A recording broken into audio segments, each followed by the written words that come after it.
Assalamualaikum warahmatullahi wabarakatuh. Saya Ade Budi Rahayu, calon guru penggerak angkatan 6 dari Kota Banjarbaru, Kalimantan Selatan. Kali ini saya akan melakukan aksi nyata modul 1.4 Budaya Positif di SMP Negeri 9 Banjarbaru. Latar belakang kegiatan. Sebagai seorang guru, salah satu tanggung jawab adalah menciptakan suatu lingkungan positif yang terdiri dari warga sekolah yang saling mendukung, saling belajar, saling bekerja sama, sehingga tercipta kebiasaan baik. Dari kebiasaan baik akan tumbuh menjadi karakter baik, dan pada akhirnya karakter-karakter dan kebiasaan baik akan membentuk sebuah budaya positif. Sekolah dengan budaya yang positif akan menghasilkan murid yang berkembang secara optimal, baik potensi akademik maupun potensi non-akademiknya. Deskripsi aksi nyata terdiri dari 1. Pengimbasan tentang budaya positif di sekolah kepada rekan sejawat guru lainnya. Yang kedua, membuat kesepakatan keyakinan kelas yang dibuat bersama dengan murid. Yang ketiga, menumbuhkan karakter profil pelajar Pancasila pada diri murid melalui pembiasaan dalam proses pembelajaran di kelas.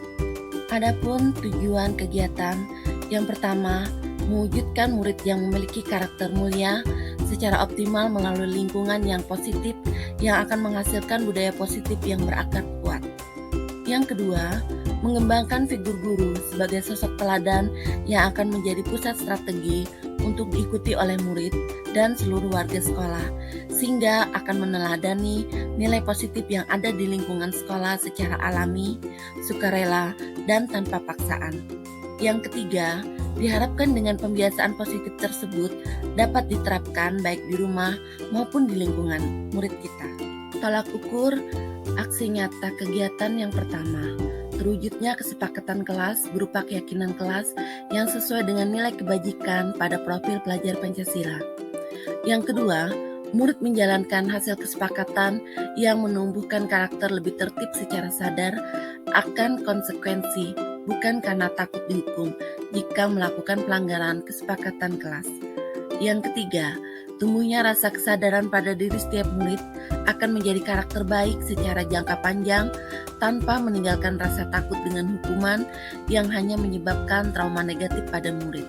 Yang keempat, proses pembelajaran di kelas menjadi lebih nyaman, baik bagi murid maupun guru dengan suasana yang lebih tertib.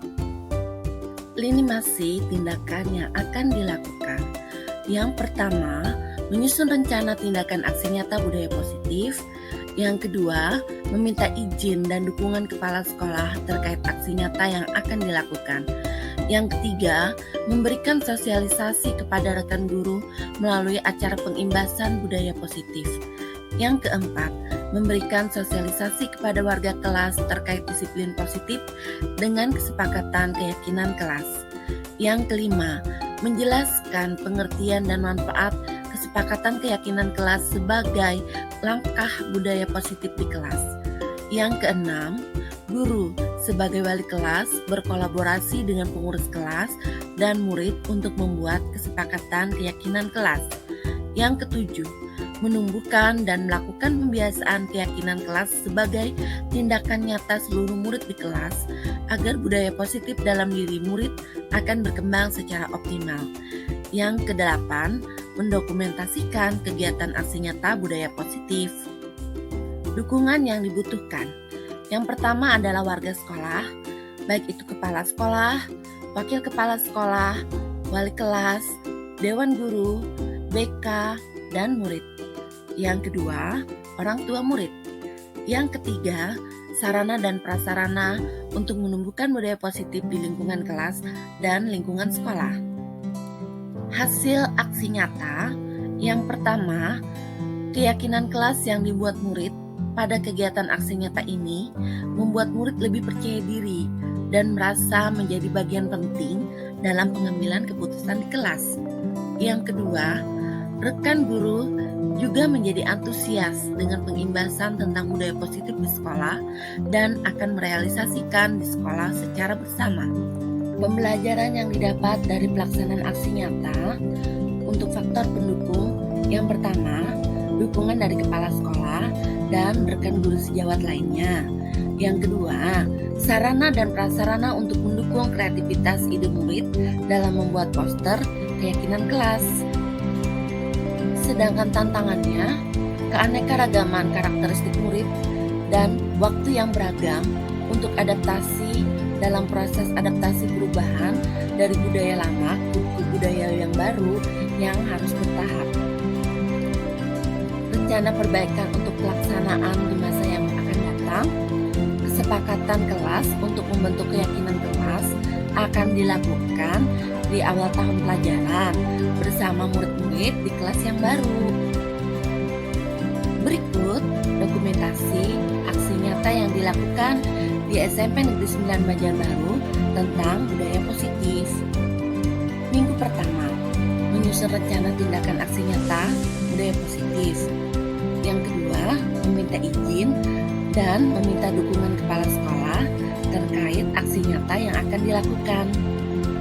Aksi nyata dilanjutkan dengan pengimbasan budaya positif yang dilaksanakan pada hari Selasa, tanggal 15 November tahun 2022 yang bertempat di ruang laboratorium IPA SMP Negeri 9 Banjarbaru dari pukul 12.30 WITA sampai dengan selesai. Warahmatullahi wabarakatuh. Alhamdulillah di siang ini kita dapat bertemu kembali untuk pengimbasan budaya positif calon guru penggerak angkatan 6, Ibu Ade Budi Rahayu MPD dan Ibu Ida Noraya SPD. Pada hari ini akan mengimbaskan budaya positif kepada kita semua.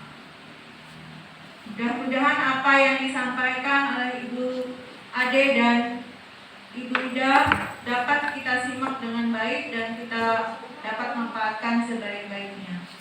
Untuk sesi yang pertama,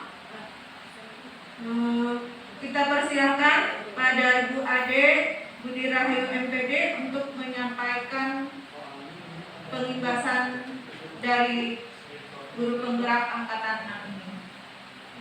Waktu dan tempat dipersilakan. Terima kasih Bu Ida. Assalamualaikum warahmatullahi wabarakatuh. Terima kasih buat teman-teman atas kesempatan yang diberikan.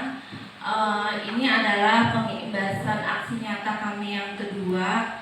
Jadi untuk topik kali ini kembali seperti kemarin kami berbagi. Jadi untuk sesi pertama di Ulun itu ada 3 poin yang akan Ulun share, yaitu tentang disiplin positif, kemudian nilai kebajikan universal dengan keyakinan kelas. Karena tadi malam itu Ulun mengolah PPT-nya ada sedikit kendala, akhirnya yang bisa ke download itu dalam bentuk MP4, tapi ini masih bisa di-post. Jadi ada musiknya bedanya dibandingkan dengan PPT, tapi yang harus di-post. Yang disampaikan ada 3, yaitu tentang budaya positif, kemudian tentang keyakinan kelas, dan yang ketiganya tentang nilai-nilai kebajikan. Nah,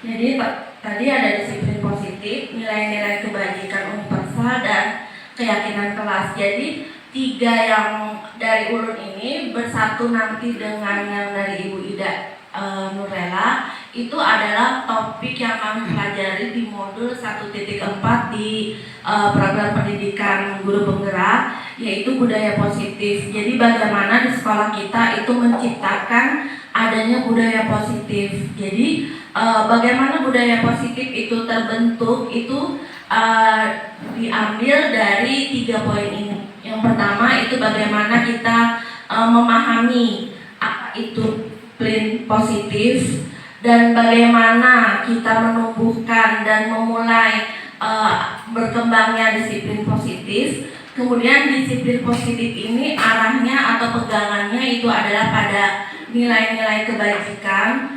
Jadi nilai kebajikan itu kalau dari teorinya ada beberapa macam, tapi karena saat ini kita di Indonesia itu yang sesuai dengan pemerintah galakan itu kita berada di P5, yaitu yang profil pelajar Pancasila. Nah, kemudian dari nilai kebajikan yang menjadi tujuan utama kita untuk bisa mewujudkan budaya positif di sekolah itu berawal dengan kita melakukannya di kelas kita masing-masing, karena kita sebagai guru itu adalah pemimpin dalam pembelajaran, yaitu dengan membuat keyakinan kelas. Jadi di materi ulun ada 3 nanti yang akan dijelaskan ini.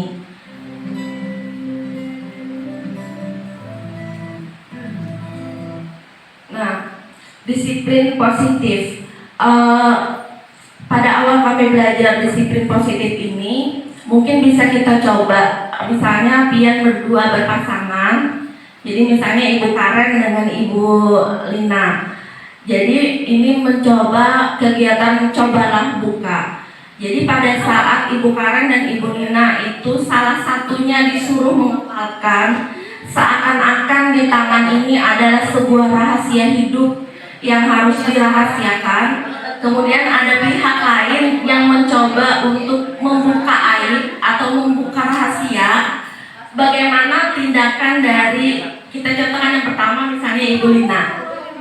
Ibu Lina berusaha menyimpan, tapi kemudian Ibu Karen berusaha membuka. Nah, yang menjadi pertanyaannya, apakah Ibu Karen bersedia membuka kepalan tangannya? Padahal dia harus menanggung konsekuensi apabila kepalan tangannya ini dibuka, berarti dia sedang berada di bawah kendali dari yang meminta membuka. Nah, lalu apakah keputusan dari Ibu Nina untuk tetap, Bu Nina nggak mau apapun maunya Ibu Karen memaksa, merayu, membujuk misalnya, atau bahkan dengan mengancam, atau misalnya dengan mengintimidasi. Nah, kayak Ibu. Nah, Pak Muji mencontohkan dengan memberikan hadiah, iming-iming hadiah. Apakah genggaman tangan ini bersedia dibuka?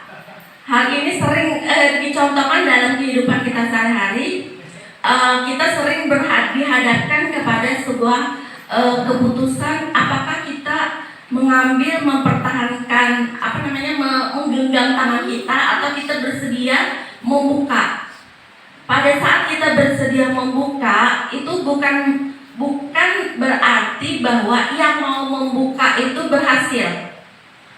Jadi di sini kemungkinan jawaban kita terhadap pertanyaan tentang bersedia membuka atau tidak akan bervariasi. Nah, jawabannya tentu kita sendiri yang memegang kontrol atas kepalan tangan kita. Apakah kita mau membuka atau menutup kepalan tangan kita, itu sebenarnya tergantung pada diri kita. Apakah kita membukanya itu karena kita memberi kasihan dengan bujukan, atau kita membukanya tadi karena takut dengan ancaman, atau kita membukanya tadi karena kita ingin mengetahui kalau aku buka ini apa yang akan terjadi. Jadi begitu juga nanti paradigma ini yang terjadi pada siswa kita.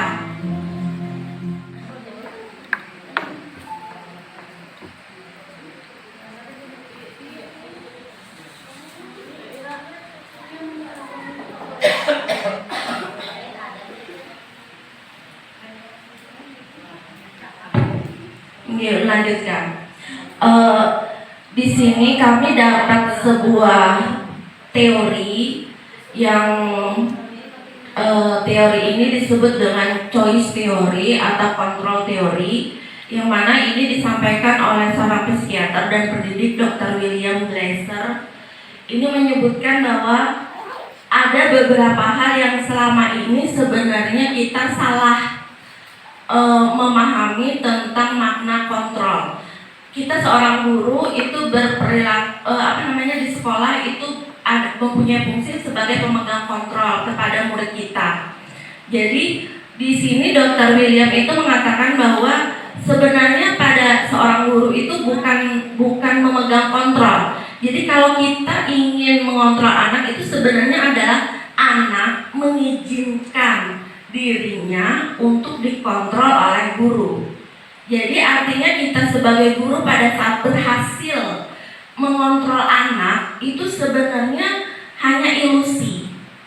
Jadi secara ilmu psikologisnya itu hanya sebuah ilusi, di mana secara psikologi atau karena beliau Dr. William ini psikiater, itu beliau mengatakan ilusi guru mengontrol murid tadi sebenarnya bukan kita yang berhasil mengontrol murid.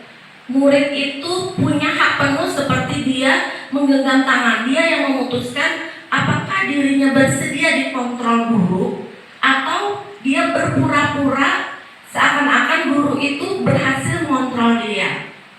Nah, kemudian ilusi yang kedua, kita sering beranggapan bahwa penguatan positif itu efektif dan bermanfaat.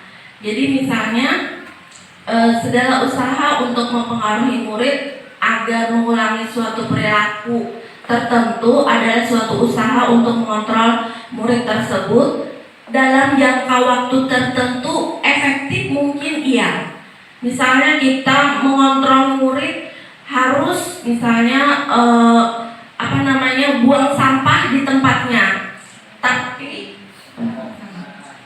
Tapi kalau misalnya dalam waktu 1 tahun atau 1 bulan kontrol seperti itu walaupun dengan ancaman atau dengan hadiah seakan-akan berhasil.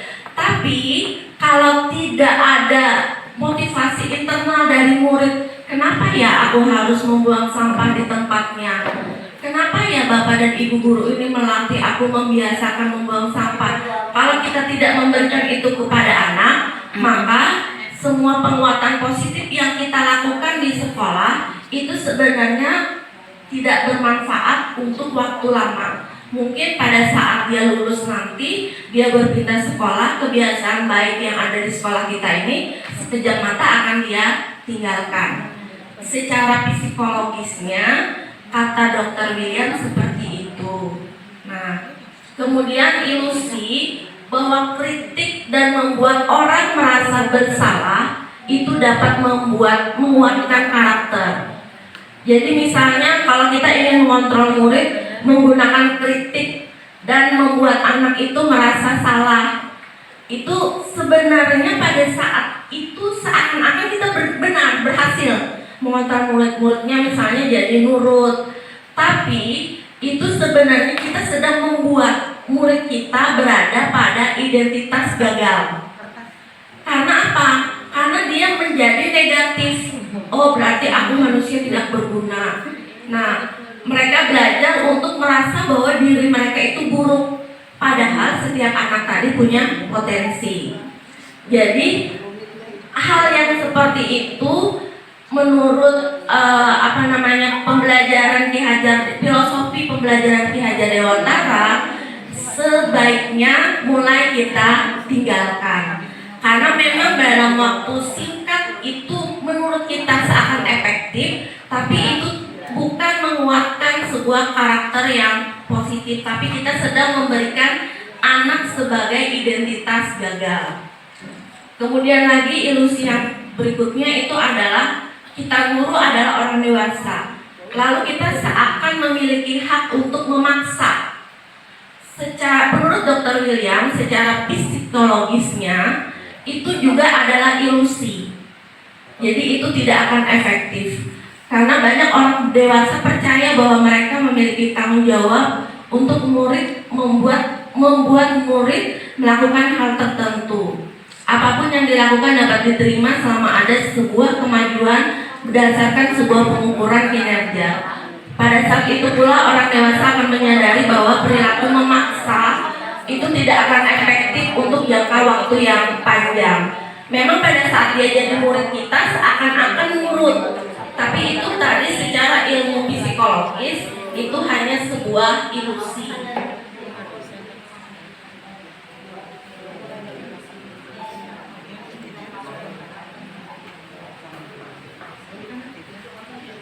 Nah, kemudian yang menjadi pertanyaan, apa sebenarnya makna disiplin?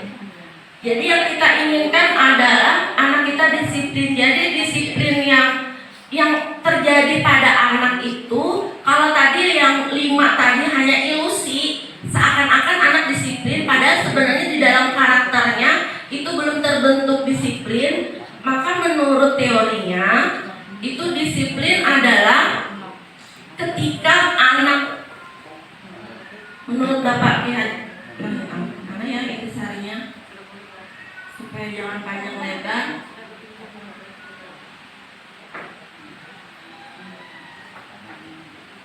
Nah, jadi menurut Ki Hajar Dewantara dan berdasarkan tadi kaitannya dengan ilmu psikologi Dr. William, jadi disiplin yang sebenarnya harus kita bisa tanamkan ke murid itu adalah disiplin yang berarti mereka bisa bertanggung jawab terhadap apa yang dilakukan karena mereka mendasar tindakan mereka pada nilai-nilai kebajikan universal.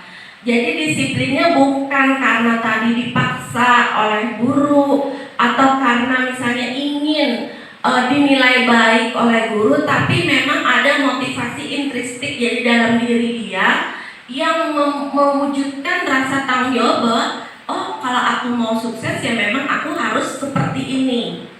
Nah jadi di sini kan Ki Hajar Dewantara itu menekankan sekali konsep dari keteladanan, sikap dari kemerdekaan anak itu akan membuat tumbuhnya disiplin itu dari anak berasal dari motivasi di dalamnya, bukan lagi karena 5 ilusi yang dilakukan oleh faktor eksternal luar. Nah jadi muara tujuan atau muara parameter dari nilai disiplin tadi itu adalah nilai-nilai kebajikan universal. Dimana kalau nilai-nilai kebajikan universal ini itu ada beberapa organisasi, jadi beberapa institusi organisasi pendidikan itu sudah merumuskan nilai-nilai kebajikan yang diyakini. Oh mungkin ini definisi dari nilai-nilai kebajikan itu apa? Nilai-nilai kebajikan itu merupakan payung besar dari sikap dan perilaku kita atau nilai-nilai fondasi kita berperilaku, yang mana nilai itu merupakan tujuan mulia yang dicapai oleh setiap individu. Nah, jadi kita akan melakukan sebuah motivasi karena kita menginginkan bahwa di ujungnya kita mempunyai sikap atau mempunyai karakter yang mulia. Nah, di saat ini itu ada beberapa jenis nilai-nilai kebajikan yang disusun oleh organisasi. Tapi karena kita saat ini adalah sekolah yang bernaung di dalam Kementerian Pendidikan Indonesia sesuai dengan peraturan yang berlaku, maka nilai-nilai kebajikan yang kita tuju itu adalah profil pelajar Pancasila. Yang mana profil pelajar Pancasila itu ada 6. Jadi kita yang menjadi menjadi tujuan kita menanamkan 6 karakter ini ke siswa, yaitu beriman, bertakwa kepada Tuhan Yang Maha Esa dan berakhlak mulia. Kemudian mandiri, bernalar kritis, berkebinekaan global, bergotong royong dan kreatif. Walaupun selain daripada profil pelajar Pancasila itu dari organisasi yang lain itu banyak. Jadi ada yang dari IBO Primary Years Program, kemudian ada 9 pilar karakter, kemudian ada juga petunjuk sumber hidup dan keterampilan hidup. Kemudian ada yang kalau di luar negeri itu mereka The 7 Essential Virtual ini itu biasanya sekolah-sekolah yang kurikulumnya internasional. Jadi kalau kita yang sekolah negeri itu tadi kita menggunakan yang 6 profil pelajar Pancasila. Nah, tadi sudah 2 Yang terakhir itu adalah tentang keyakinan kelas. Jadi keyakinan kelas ini Bapak Ibu, mungkin kalau dulu kita sering sudah mengenal istilahnya itu kesepakatan kelas. Jadi yang mana kesepakatan kelas atau keyakinan kelas itu adalah nilai yang kita angkat, yang kita sepakati dari murid, yang mana akan domain murid ataupun warga kelas untuk dilaksanakan. Jadi kami kemarin itu diminta bahwa dimulai dari kelas sendiri. Jadi kelas kita itu anak diajak untuk membuat sebuah keyakinan kelas. Jadi kata istilah peraturan itu akan membuat menjadi karakter negatif, karena kan kesannya memaksa.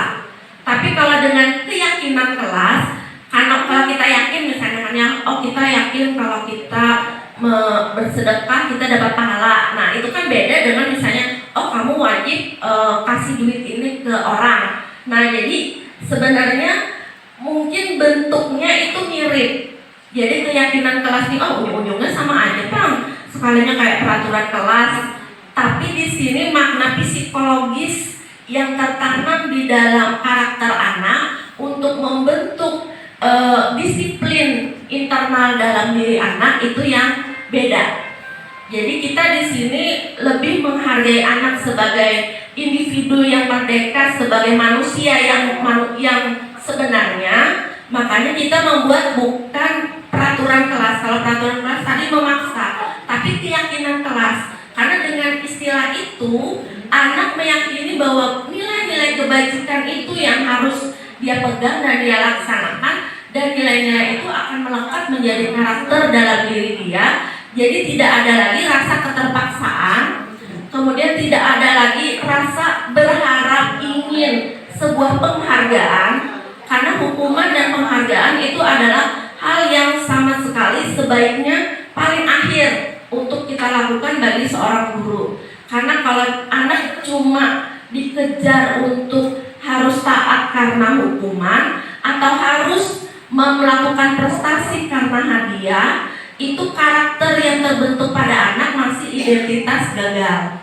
Tapi kalau anak melakukannya bukan karena iming-iming hadiah, bukan karena ingin menyenangkan guru, bukan ingin karena prestasi yang akan di-show-kan, tapi justru kan memang aku harus berprestasi, memang aku harus melakukan ini karena aku adalah manusia yang mempunyai nilai-nilai kebajikan.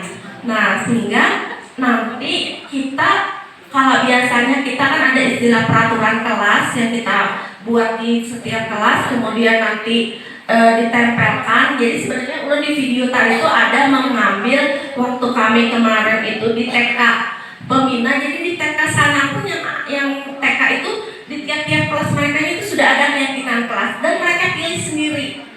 Jadi memang anak diberikan kebebasan, ayo apa yang mereka yakini mereka bikin dengan kalimat yang sederhana. Misalnya keyakinan kelas adalah datang tepat waktu, menghargai guru saat mengajar, tidak makan di dalam kelas, menghargai kesempatan teman lain untuk belajar. Yang kalimatnya seperti itu, tapi bukan bersifat peraturan yang seakan-akan memaksa atau bersifat seperti iming-iming yang ujung-ujungnya akan ada reward ataupun penghargaan. Nah, jadi dari Ulun 3 poin itu yang Ulun sampaikan. Sekali lagi Ulun minta maaf, minta rela, bukan bermaksud untuk merasa lebih tahu ataupun Ulun yakin pasti sebenarnya hal ini kita semua sudah tahu, cuma hanya menyampaikan amanah karena harus melakukan aksi nyata. Jadi tadi seperti yang di awal, ibaratnya Ulun mengajak kita sama-sama mengupgrade kembali apa-apa yang sudah ada potensi di dalam diri kita sebagai guru, untuk kembali menjadi lebih segar dan kembali bersemangat lagi untuk kita laksanakan, untuk kita kita tuangkan benih-benih kebaikan kepada potensi anak-anak kita agar masa depan mereka dan menjadi masa depan Indonesia juga lebih baik. Sekian dari Ulun. Sekali lagi ulun minta maaf, minta rela atas kekurangannya. Wabillahi taufiq wal hidayah. Wassalamualaikum warahmatullahi wabarakatuh. Terima kasih pada Bu Ade yang telah menyampaikan budaya positif tadi. Mudah-mudahan kita semua bisa mengambil hikmahnya dan bisa melaksanakan sedikit ya dari apa yang, kalau tidak banyak sedikit itu ya Bu Ade ya, apa yang disampaikan Bu Ade tadi. Walaupun tidak ada embel-embel guru penggerak, rasanya kita pasti sudah ada melaksanakannya ya Bu Dania. Oke. Ya, kita lanjutkan sesi yang kedua, 15 menit kedua. Pada Ibu Ida Nurlaila dipersilakan.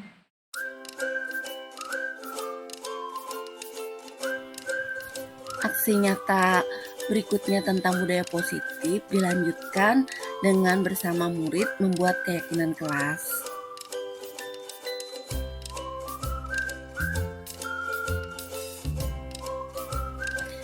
Berikut adalah beberapa dokumentasi pada saat proses membuat keyakinan kelas bersama dengan murid-murid.